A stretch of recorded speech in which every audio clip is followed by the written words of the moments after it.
The FBI raided a county election facility in Georgia looking for ballots and other records from the 2020 election. Fulton County officials gave an update on the situation earlier today.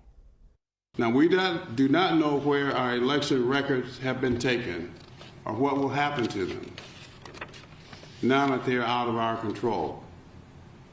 While they were here, they were safe and they secure.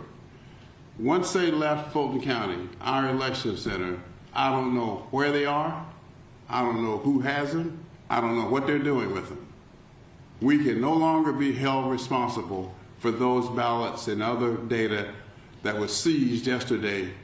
But what I'm hoping that we will stand together to ensure that no data is ever weaponized. Now remember, President Trump claimed several times that he won Georgia during the 2020 election. And again, there is no evidence to support the president's claim, and Republican officials in the state disputed it. CBS News correspondent Skylar Henry has the latest on this raid. Fulton County officials say that they are still in the dark as it relates to what will be happening to the materials that were seized from the FBI on Wednesday afternoon. We heard from the county chairman, who expressed his concerns about the safety of said materials, while also saying that the county is doing whatever it needs to do from a legal perspective to ensure that voter integrity is protected, as well as poll worker integrity is protected as well. What we know up until this point is that the FBI raided the Fulton County elections hub yesterday at around 12:30 in the afternoon. They spent most of the day obtaining up to 700 boxes of materials, and additional material that could be tied to the 2020 election. Of course, Fulton County at the time was the epicenter of then President, now President Trump's focus as it relates to the election results, at one point leaning on state officials asking to, quote, find more votes. We have heard from state officials then and now who maintained that the integrity and the results surrounding said election were intact, and the results leading to the eventual election of President Joe Biden were the case. We should also point out that these results have been audited several times. Nothing nefarious has come from it, and so now many here in the state are wondering why this is happening, why it's happening now as well. Should also point out DNI Secretary or DNI Tulsi Gabbard here as well. A lot of questions surrounding why she was on the ground. Should point out that she says that she got a directive from President Trump to be on the ground to ensure the integrity of the election security altogether. Back to you. Skylar, thank you so much. Okay, I want to bring in CBS News legal contributor Jessica Levinson. Jessica, it's worth reminding our viewers about a call then former President Trump made to the Georgia Secretary of State to overturn the election results, claiming widespread voter fraud. I want you to take a listen. I just want to find 11,780 votes, which is one more than we have. That call was a key piece of evidence in the criminal investigation into Trump's attempts to overturn the election. The president has mentioned the 2020 election often. This came as a surprise, no surprise to many. Can the FBI, though, do this in any county, just come and seize boxes like this? If they have a search warrant. So there are a lot of state and federal rules regarding the retention of ballots and voter information.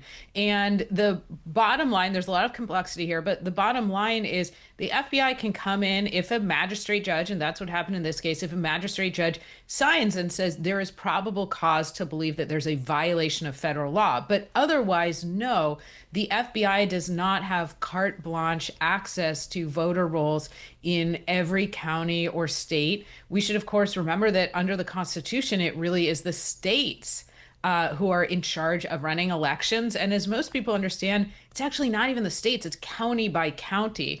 There are different laws in every locality, in every state. And again, those federal retention laws that we talked about, the bottom line, you need probable cause to do so. You need a neutral magistrate to sign off and say, you can go in for this purpose, not as a fishing expedition, but for this specific purpose. I want to pivot to Minnesota now, where Attorney General Pam Bondi sent a letter to Governor Walz, basically saying they can bring back law and order if he hands over the state's Voter rolls. I mean, to me, Jessica, this sounds like quid pro quo.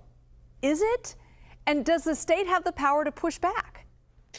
So let's take the second part first. Does the state have the power to push back? And the answer is at this point, yes, because the attorney general saying, we hope you do, or we think you should, is not legally operative. And if, in fact, the federal government ever tries to force any state, Minnesota or another state, to carry out a specific federal policy or directive, then you have serious concerns about federalism, about states' rights. So at this point, Minnesota can say, no.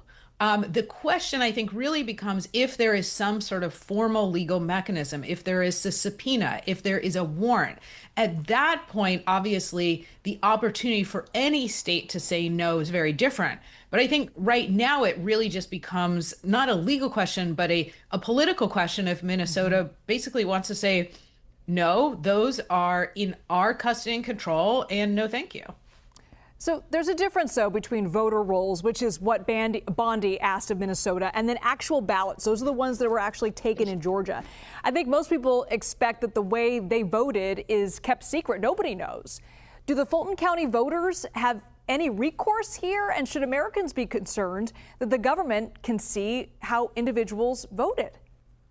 Really important questions there. In terms of Fulton County voters, I think that becomes a question as to whether or not they have something called legal standing. But I think depending on, and again, early days in terms of what exactly is happening with these ballots, but depending on what is happening, you could see a claim brought by a state or state officials.